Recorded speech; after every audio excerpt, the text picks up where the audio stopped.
इसलिए आपने जो है वो आज मीडिया को इनवाइट किया है। आज 49 दिन महाबोधि महाविहार मुक्ति आंदोलन को बीटी एक्ट 1949 को रद्द कराने के लिए बोध गया में 49 दिन से धरना प्रदर्शन चल रहा है। धरना प्रदर्शन जिस तरह से अपनी गति से निरंतर मजबूत गतिमान होता जा रहा है, देश और दुनिया में पूरा माहौल, जो बौद्ध समाज सोया हुआ था, जो बहुजन समाज सोया हुआ था, वो जग गया है। उससे भी याद आने लगी है सम्राट अशोक की, उससे भी याद आने लगी है कि भारत में बौद्धों की विरासत का अस्तित्व किस तरह से खतरे में है। अब उस अस्तित्व को बचाने के लिए जो मुहिम 12 फरवरी से शुरू हुई थी और आज की तारीख तक पूरे देश में वह एक देश का नहीं दुनिया का मुद्दा बन चुका है। आंदोलन के 4 स्टेप को हमने देखा कि पहला ज्ञापन हमने दिया, मुख्यमंत्री के नाम भेजा, राष्ट्रपति के नाम भेजा, प्रधानमंत्री के नाम भेजा। ज्ञापन देने के बाद जब बौद्धों की आवाज़, बौद्ध भिक्षुओं की आवाज़, पूरी दुनिया के बौद्धों की आवाज़ को जब सुना नहीं गया, अनसुना कर दिया गया, तब 12 फरवरी को बोध गया की पावन धरती पर जहां महाबोधि महाविहार बीटी एक्ट के नियंत्रण से 4 हिंदुओं को सौंप दिया गया, वहां पर आंदोलन धरना प्रदर्शन चल रहा है। धरना प्रदर्शन को लगातार 49 दिन हो गए। 49 दिन के बाद भी प्रशासन अब तक उसने ये कोशिश नहीं करी है कि क्या मांग है, मांग पर समीक्षा की जाती, विचार किया जाता। गया प्रशासन ने, बिहार सरकार ने अब तक बौद्ध भिक्षुओं से मुलाकात तक नहीं करी। 49 दिन हो गए, नई मांग नहीं है, नया मुद्दा नहीं है, वर्षों पुराना मुद्दा है, ऐतिहासिक मुद्दा है, कानूनी मुद्दा है। ये कब्जे का मुद्दा नहीं कि नई कोई जमीन नई जमीन तलाश ली और उस पर कब्जे के लिए मांग करे, कब्जे की मांग नहीं है। ये बचाने की मांग है कि जो विश्व धरोहर है, वर्ल्ड हेरिटेज है। यूनेस्को ने भी कहा कि अब ये केवल बौद्धों की संपत्ति नहीं रही, बौद्धों का तीर्थस्थल नहीं रहा, ये पूरी दुनिया का स्थल बन चुका है। ये वर्ल्ड हेरिटेज हो गया। वर्ल्ड हेरिटेज होने के बाद केवल राज्य सरकार की जिम्मेदारी नहीं है, साथ साथ में केंद्र सरकार की भी पूरी जिम्मेदारी है कि केंद्र सरकार महाबोधि महाविहार के नियंत्रण को, उसकी सुरक्षा को, रक्षा को और उसकी गरिमा को देखे। पर सेंट्रल गवर्नमेंट ने, राज्य सरकार ने बिल्कुल भी उधर ध्यान नहीं दिया। उसके कारण वहां पंडे पुरोहितों ने आडंबर, पाखंड, अंधविश्वास करना शुरू कर दिया। क्या ये दिखाएगी हम दुनिया को कि ये है हमारे पास वर्ल्ड हेरिटेज, जहां पर एक पंडा पुरोहित बैठकर मरे हुए लोगों का श्राद्ध कर रहा है, पत्थर का शिवलिंग बनाकर जल चढ़ा रहे। ये दिखाएगी हम कि बुद्ध के दर्शन, जो विश्व वैज्ञानिक कहलाए, शांति का प्रतीक बने, करुणा का एक संदेश लेकर गए, क्या वो दिखाएगा कि महाबोधि में महाविहार में आज क्या हो रहा है? तो जब 49 दिनों के बाद भी सरकार के कानों तक हमारी बात नहीं पहुंची, तो आंदोलन के 2 और आगे के चरण है। जो तीसरा चरण होता है रथ यात्राएं निकालना, कि जहां हम धरना प्रदर्शन एक जगह पे रह के कर रहे थे और लोग हमें दूर दूर से सपोर्ट कर रहे थे, अब हम लोगों के पास जाएंगे, उनका हाथ पकड़कर उनके गांव से, उनके शहर से, उनके राज्य से लेकर बोध गया 12 मई तक पहुंचेंगे हम लोग। तो हमने 14 अप्रैल बाबा साहब डॉक्टर अंबेडकर जी के जन्म दिवस से दलित प्रेरणा स्थल नोएडा से रथ यात्रा, पद यात्रा शुरू करने जा रहे हैं। रथ यात्रा, पद यात्रा का ये जो माहौल पूरे देश में बनेगा और पूरे देश के बौद्धों से, बहुजन समाज से ये अपील हम लोग करेंगे कि एक मुट्ठी अन्न लेकर मुक्ति का जन समर्थन अपना पेश करें। क्योंकि जब तक इस आंदोलन में बौद्धों की, बहुजन समाज के लोगों की भावनात्मक संबंध नहीं बनने के, नहीं जुड़ने के, तब तक हम बैठे बैठे केवल उधर देखते रहेंगे कि समाज कब आएगा। तो रथ यात्रा का अभियान शुरू करने की तैयारी हो चुकी है और ये रथ यात्रा का अभियान एक बड़े काफिले के साथ हम तैयारी कर रहे हैं कि 500 बौद्ध भिक्षु इस रथ यात्रा में चले गए। धीरे धीरे बोध गया तक पहुंचते पहुंचते 12 मई तक, बुद्ध पूर्णिमा तक हजारों बौद्ध भिक्षु एक बड़े काफिले के साथ 12 मई बुद्ध पूर्णिमा तक बोध गया पहुंचेंगे। और हमारी एक यात्रा नहीं है, जिस तरह से अभी हमने पिछली कॉन्फ्रेंस में कहा कि हम 14 अप्रैल से यात्रा शुरू करेंगे, तो अभी मुझे जानकारी हो रही कि महाराष्ट्र से भी यात्रा शुरू की जाएगी बंते जी के द्वारा, छत्तीसगढ़ से भी शुरू की जाएगी, फिर उधर गुजरात से भी शुरू की जाएगी। तो हमने देखा कि यात्रा तो ऐसा होगा कि बोध गया 12 मई तक देश के हर एक स्टेट से रथ यात्राएं, पद यात्राएं आनी शुरू हो जाएगी। और देखते देखते जो हमारे एक राहुल नागपाल जी ने मुझे बहुत अच्छी बात पिछले हमने इंटरव्यू में कहा कि 12 मई को 12 लाख लोग पहुंच जाए। तो 12 मई का 12 लाख लोगों का, जो बौद्ध उपासकों का, बहुजन समाज के लोगों का एक टारगेट हो जाए कि 12 मई को 12 लाख लोग बौद्ध पूर्णिमा पे बोध गया पहुंच जाए। तो ये तीसरा हमारा जो चरण होगा कि पूरे देश में रथ यात्राएं निकाली जाए। तो रथ यात्राओं का अभियान 14 अप्रैल से बुद्ध पूर्णिमा 12 मई तक निरंतर पूरे देश में चलना चाहिए। और पूरे देश से अपील करनी चाहिए कि हम अपने बातों को जन जन तक पहुंचाने के लिए बीटी एक्ट क्या है, विरासत का मुद्दा क्या है, क्यों महाबोधि महाविहार बचाना चाहिए, किस तरह से भारत में बौद्धों के विहारों पे, बौद्धों के धार्मिक स्थलों पर किस तरह से वर्षों से, सदियों से कब्जा किया गया है, अब उन्हें मुक्त कराने की बारी आ चुकी है। और ये जब तक मुक्त नहीं होगा तब तक हम लोग पीछे नहीं हटेंगे। निरंतर इसी को अपने जीवन का संघर्ष मानकर, इसे जीवन का उद्देश्य मानकर हम इस पे आगे बढ़ते रहेंगे। महाबोधि महाविहार हम कह रहे थे कि खाली कर दो, ब्राह्मण छोड़ के चला जाओ, हिंदू एक्ट 1949 रद्द कर दो, तो ये बात रुक भी सकती थी यहीं तक। अगर ये बात आप लोगों ने नहीं मानी, अगर इस बात पर अब जब तनातनी होती जा रही है, तो महाबोधि महाविहार ने देश में जितने भी बुद्ध विहारों पर कब्जा किया गया है, धीरे धीरे एक महाबोधि महाविहार को खाली कराया जाएगा।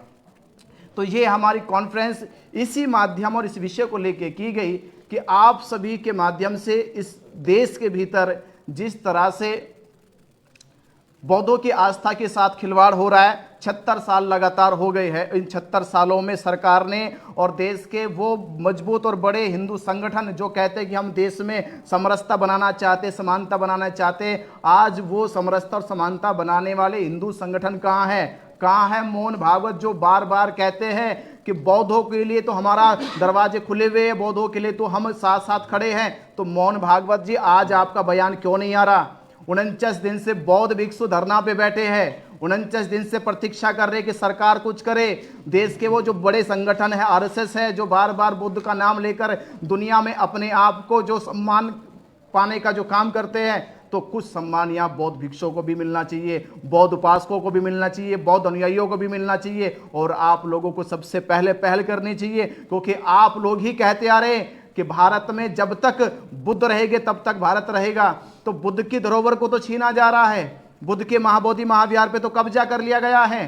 तो आप तो भारत रहेगा नहीं रहेगा, यहाँ बुद्ध विहार पहले आपने उसका पूरा का पूरी गरिमा, उसकी सभ्यता संस्कृति को छीन लिया है। तो इस मुहिम के तहत यही हम कह रहे हैं कि सरकार से भी और हिंदू संगठनों से भी कि जल्द से जल्द या तो आप लोग कोई ना कोई इस पे पहल करें, अन्यथा ये होगा कि देश के भीतर जो पूरे देश को केवल हिंदू मुसलमान के चक्कर में देश को लड़ाने का काम किया गया है, भरमाने का काम किया गया है। असली मुद्दा तो ये था कि जो हजारों साल से ब्राह्मणों के साथ और बौद्धों के साथ होता रहा था, तो लड़ाई अब हिंदू मुसलमानों की नहीं है, अब ये लड़ाई ब्राह्मण और बौद्धों के बीच में चल रही है। तो जल्द से जल्द समझ जाए, जो लोग बेटी एक्ट के तहत मंदिर में घुसे बैठे हैं और जो अब तक बेटी एक्ट को निरंतर उसको असंवैधानिक रूप से लागू करे बैठे हैं, उसको रद्द कर दे, अन्यथा यही होगा पूरे देश में कि बौद्ध और ब्राह्मण आमने सामने होंगे। मंत्री जी, सवाल जो है वो निकल करके आता है, मंत्री जी आप भी अगर आप बेहतर बता सकें तो, कि अभी रामदास आठवले साहब जो है वो भारत सरकार में मिनिस्टर हैं, अब वो गए थे और उन्होंने वहाँ पर कुछ अपना सहयोग भी दिया और वो नीतीश कुमार से भी मिले हैं। तो उस मुलाकात के क्या कुछ नतीजे आपको लग रहे हैं कि कुछ निकलेंगे?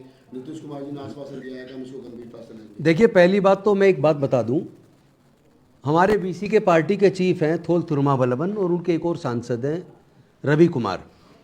वो दोनों लोग एक ज्ञापन उन्होंने देश के कानून मंत्री अर्जुन राम मेघवाल जी को दिया था, उनसे पर्सनली मिले थे और उन्होंने कहा था 1 हफ्ते के अंदर हम इसका समाधान करेंगे, चूँकि ये जायज़ मांग है।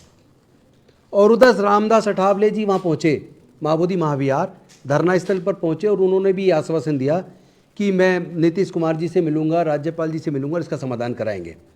लेकिन मुझे अभी तक कोई आउटकम उसका नज़र नहीं आता, और इसलिए नज़र नहीं आता क्योंकि जिनसे मांग कर रहे हैं उनके मन में ईमानदारी नहीं है, पवित्रता नहीं है।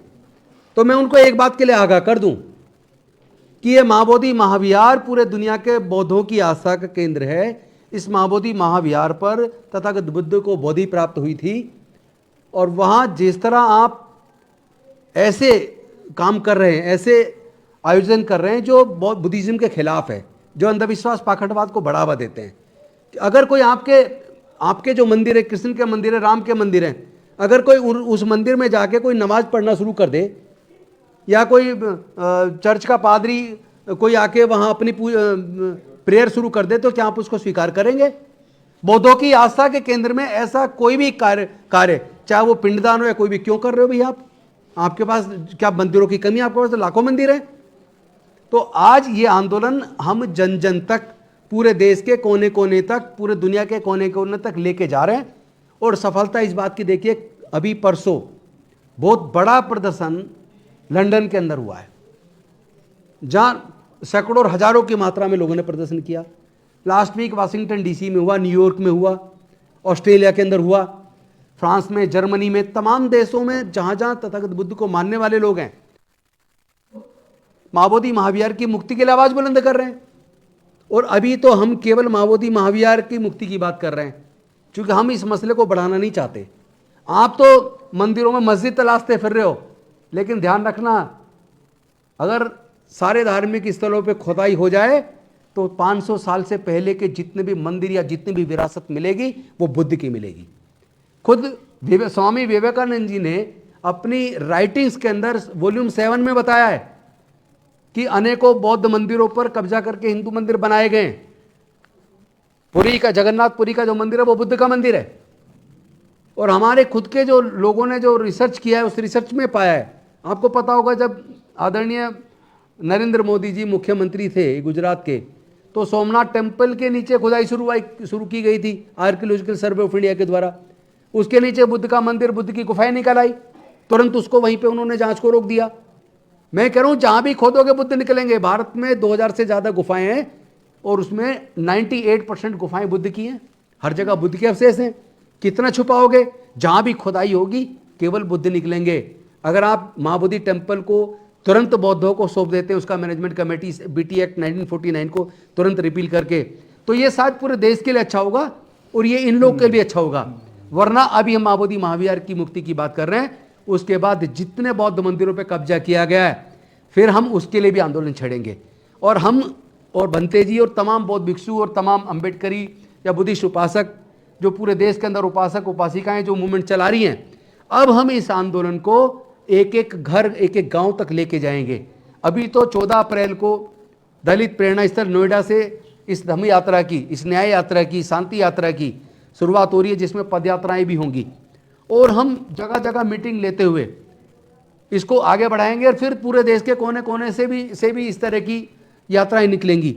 और हम इस आंदोलन को इस बार, जैसे 92 के अंदर भंते नागार्जुन सुरेश ससई जी के नेतृत्व में जो आंदोलन चला था, और उस आंदोलन को आपने डिफ्यूज़ किया, उनको अल्पसंख्यक आयोग का मेंबर बना दिया, बाकी 4 भिक्षुओं को उसका मेंबर बना दिया मैनेजमेंट कमेटी का, और आपने उनको प्रॉमिस किया कि हम इसका पूर्ण समाधान करेंगे, लेकिन आपने समाधान नहीं किया। इस बार ये आंदोलन तब तक चलेगा जब तक पूर्ण समाधान ना हो जाए, जब तक बीटी एक्ट 1949 एक्ट रिपील ना हो जाए। हम इसको जन जन का आंदोलन बना देंगे। और ये समझ लीजिए, ये केवल अंबेडकर वादियों तक सीमित नहीं है। देश के तमाम दलित, पिछड़े, आदिवासी और यहाँ तक कि माइनॉरिटी के भी 90% लोग ये उस बात को समझ रहे हैं कि हम सब के पूर्वज बौद्ध थे। यानी भारत में 90% लोगों के पूर्वज बौद्ध थे। तो ये 90% लोगों का आंदोलन बनता जा रहा है। एक एक गांव तक, एक एक घर तक, एक एक परिवार तक इस आंदोलन को लेके जाएंगे। राजनीति अपनी जगह, हम राजनीति से ऊपर उठ के, क्योंकि ये हमारी सांस्कृतिक विरासत का मसला है, ये हमारे मान सम्मान और स्वाभिमान का मसला है, तो हम अपनी सांस्कृतिक विरासत को पूर्ण मुक्ति तक अब रुकने वाले नहीं हैं। और एक तरफ सर्वोच्च न्यायालय के न्यायाधीश जजमेंट दे रहे हैं आस्था के आधार पे, तो हमारी आस्था की कोई कदर नहीं है क्या? तुम्हारी आस्था आस्था, हमारी आस्था आस्था नहीं है। तो ये आंदोलन बहुत ज़्यादा बड़ा होने वाला है। मैं तो निवेदन करूंगा आदरणीय नीतीश कुमार जी से भी और देश के प्रधानमंत्री नरेंद्र मोदी जी से भी, वो दिल बड़ा करके इस समस्या का समाधान तुरंत कर दें, अन्यथा ये इतना बड़ा आंदोलन होने वाला है, ये आपके बस की संभालना नहीं है। इससे पहले कि इतना बड़ा आंदोलन हो जाए, मैं आपसे निवेदन कर रहा हूँ इसका समाधान कीजिए, तो बात यहीं तक शांतिपूर्ण तरीके से निमट जाएगी। क्योंकि हम बुद्ध को मानने वाले हैं, उस बुद्ध को जिसने दुनिया को शांति मानवता का संदेश दिया, जिसने समता, स्वतंत्रता, बंधुता, न्याय, प्रज्ञाशील, करुणा और मैत्री का संदेश दिया। तो हम हाथ जोड़कर विनती कर रहे हैं, लेकिन अगर हम हाथ जोड़ना जानते हैं तो हम हाथ मरोड़ना भी जानते हैं। अभी हम इंतजार कर रहे हैं, देखते हैं आप लोग कितना और रिजिड होके हट धर्मी करके बैठे रहेंगे। आप हमारी अगर परीक्षा ले रहे हो तो आप हमारी परीक्षा ले लो। अगर ये आंदोलन कुर्बानी मांग रहा है तो सबसे पहले हम लोग कुर्बानी देंगे बनते जी। हम अपने आप को मिटाने को तैयार हैं, लेकिन अपने समाज की, इस पूरे बुद्धिस्ट समाज की आस्था के ऊपर आंच नहीं आने देंगे। हम इसको मुक्त कराने तक रुकने वाले नहीं है, आंदोलन घर घर तक हम लेके जाएंगे। शुक्रिया। एक सवाल और अंत में लेते बनते जी, सवाल ये कि जब सारी बात सरकार जानती है, विदेश में जाके मोदी जी कह रहे हैं कि मैं बुद्ध की धरती से आया हूँ और जहाँ खोते वहाँ बुद्ध निकलते, तो क्या कारण है सरकार मान क्यों नहीं रही है? मैं एक ऐतिहासिक दृष्टिकोण देखे, हिंदुओं के पास 4 धाम है, चारों धाम में बोध गया का जिक्र नहीं। 4 वेद उनके पास है, 4 वेदों में महाबोधि महाविहार का या बोध गया का जिक्र नहीं करते। तो कहाँ से ये लोग शिव मंदिर लेकर आ गए? शिव के मंदिर का इतिहास शिव पुराण में या तो काशी का जिक्र है या कैलाश का जिक्र है। कभी हमने किसी किताब में नहीं पढ़ा कि शिव मंदिर का जिक्र बोध गया में है। अगर भारत को छोड़ के दुनिया के बाहर जाके पढ़ो, भारत को छोड़ दो, आप दुनिया के बाहर जाके पढ़ो और ये पढ़ो कि बोध गया में किस महामानव का, किस महाभगवान का जिक्र होता है, किसका जिक्र होता है। भारत के बाहर जाके पढ़ लो तो बुद्ध का जिक्र होगा। दुनिया पढ़ रही कि बोध गया में सिद्धार्थ गौतम को संबोधि प्राप्त हुई है, पूरी दुनिया जानती है। नालंदा यूनिवर्सिटी में जब पढ़ाया गया, नालंदा यूनिवर्सिटी के बाद जब बच्चे वहां से प्रैक्टिकल के लिए बोध गया आते तो यहां पर बुद्ध के दर्शन की रिसर्च करते थे केवल। कभी शिव के दर्शन की रिसर्च नहीं करी, यहां पे राम की नहीं करी, विष्णु की नहीं करी, बुद्ध की करी उन्होंने। और बुद्ध के दर्शन का जिक्र फिर जाके चीन के जो यात्री विद्यार्थी यहां पर आए, फाइयान, इत्सिंग और हैंसवांग, उन्होंने जिक्र करा इस बारे में। क्योंकि जब नालंदा पढ़ते, नालंदा के बाद वो प्रैक्टिकल के लिए बोध गया आते थे, बोध गया की यात्रा करते थे, वो बुद्ध के बारे में लिखते थे।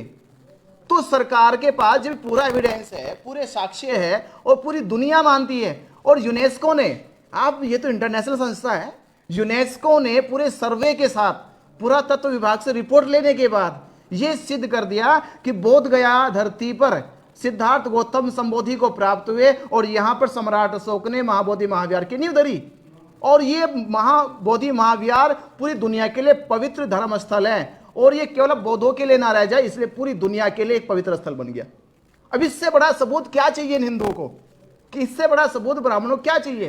तो हमारा कहना यह है कि ये तो वही हुआ जिस प्रकार राम मंदिर का फैसला लोगों ने दिया, कहा कि ये पुरातत्व विभाग के साक्ष्य एक तरफ रख दो और जो वहां पे अवशेष मिले वो भी एक तरफ रख दो, और जो भी सबूत आपने गवाही कराई वो भी एक तरफ रख दो। तो फैसला दे दिया कि भारत के लाखों करोड़ों हिंदुओं की भावना का मामला है, ये हिंदुओं के पक्ष में सुना दिया जाए। यही हुआ था 1949 में। बौद्ध है नहीं थे उस समय, ब्राह्मण लग रहे थे सामने। तो यहां मैं कहूंगा कि यहां हिंदुओं की भावना का नहीं, यहां डर ब्राह्मणों की भावना का है। यहां हिंदुओं की भावना का मामला भी नहीं, यहां भावना का डर है ब्राह्मणों की। तो पहले भी ब्राह्मणों से डर गए 1949 में, और फिर जब राम मंदिर का फैसला तो भी ब्राह्मणों से डर गए। अब सरकार से पूछना चाह रहे, क्या सरकार ब्राह्मणों के सामने पूरी तरह से लाचार, बेबस और कमजोर हो चुकी है? अगर कमजोर हो चुकी तो वो हाथ खड़ा करके कह दे कि हमसे ये नहीं हो रहा, ब्राह्मणों से जाके ले ले, तो हम ब्राह्मणों को अगले दिन बाहर निकाल देंगे। हम संविधान का पालन कर रहे, सरकार का सम्मान कर रहे, इस सम्मान की परीक्षा ना ली जाए तो हम आपसे ये कहेंगे, कानूनी प्रक्रिया में, संवैधानिक प्रक्रिया में, और पूरे बौद्धों की आस्था और सम्मान को देखते हुए और पूरी दुनिया की निगाहों को देखते हुए कि पूरी दुनिया किस तरह से बोध गया की ओर देख रही है, कि बोध गया की पावन धरती पर महाबोधि महाविहार को किस तरह से सम्राट अशोक ने 2300 वर्ष पूर्व इसकी नींव रख के पूरी दुनिया के लिए एक धर्म स्थल दिया, शांति का प्रतीक दिया। ये वो प्रतीक है जहां संसार को यह मिला कि किस तरह से एक संसार में आने वाला आम मनुष्य कैसे बुद्ध बन जाता है। ये उसका प्रतीक है, ये उसका प्रतीक है कि मनुष्य कैसे दुखों से मुक्ति पाएगा। ये वही जगह के जहां तथागत बुद्ध ने संसार के 4 आर्य सत्य जाने, ये 4 आर्य सत्य जानने के बाद आज संसार दुखों से मुक्ति खोज रहा है, मुक्त हुआ है। ये वही जगह है जहां सिद्धार्थ गौतम बुद्ध बनकर संसार को विज्ञान का सूत्र दे रहे, प्रत्यक्ष समुत्पात, तब जाके संसार में विज्ञान पैदा हुआ। आप उस जगह पे ये कर्मकांड कर रहे हो जहां इतना बड़ा विशाल दर्शन तथागत बुद्ध ने दिया, आप वहां पर ये पंडों को बिठाकर, जिनको अभी तक दर्शन के बारे में, विज्ञान के बारे में, शिक्षा के बारे में, संस्कृति के बारे में बिल्कुल भी नहीं पता, क्या आप इतनी इतनी इतनी विराट, इतनी विशाल और इतनी पवित्र जगह पे ये कर्मकांड करा रहे हो? तो शर्म आने चाहिए सरकार को, शर्म आने चाहिए मोहन भागवत जी को, जो देश को जो समृद्ध बनाने की बात कर रहे थे, जो सशक्त बनाने की बात कर रहे थे। क्या ये सशक्त ऐसे बनेगा कि वहां पंडा बुद्ध के पूरे परिसर में बैठ के वहां ये पंडित पिंडदान करेंगे, जो पिंडा पराएंगे, जो शिवलिंग पर जल चढ़ाएंगे? क्या ऐसे देश हमारा सशक्त और वैज्ञानिक बनेगा? तो हम यही कहेंगे कि विज्ञान के आधार पे, से शास्त्रों के आधार पे, से संविधान के आधार पे, किसी भी आधार से कोई भी साक्ष्य उठा लीजिए, माँ बोधि महाविहार बौद्धों का है और बौद्धों को मिलना चाहिए। चलिए, एक आखिरी सवाल बनते जी, थोड़ी सी अपील कर दीजिए कि जो आप नोएडा से प्रेरणा स्थल से, दल प्रेरणा स्थल से जो आप ये पद यात्रा या रथ यात्रा जो शुरू कर रहे हैं, उसकी टाइमिंग क्या रहेगी? हाँ। और वो कब और उसमें कैसे लोग शामिल हो सकते हैं? कोई मोबाइल नंबर जो आपसे लोग संपर्क करना चाहें, और क्या उसकी पूरा सिस्टम रहेगा? आप सभी देश के बौद्ध समाज से, बहुजन समाज से, जिस तरह से आंदोलन हमारा गति प्रगति होता जा रहा है, देश दुनिया तक फैल गया है, इसे और मजबूत करना है, इससे और यूनाइटेड करना है। और यूनाइटेड करने के लिए हमारे सभी बुद्धिजीवी, मंत्री जी के सहमति से, बंते जी की सहमति से, और भी बहुत सारे बुद्धिजीवी लोगों से सहमति से ये निर्णय लिया गया कि धरना प्रदर्शन के साथ साथ हमें एक जन जागृति अभियान चलाना चाहिए, एक शांति मार्च निकालना चाहिए, लोगों तक पहुंचना चाहिए। तो उस पर निर्णय लिया गया कि एक रथ यात्रा, पद यात्रा शुरू कर दी जाए। कब शुरू कर दी जाए? कि इस देश में आंदोलन को गति और आंदोलित करने के लिए बाबा साहब डॉक्टर अंबेडकर जी के जन्मदिन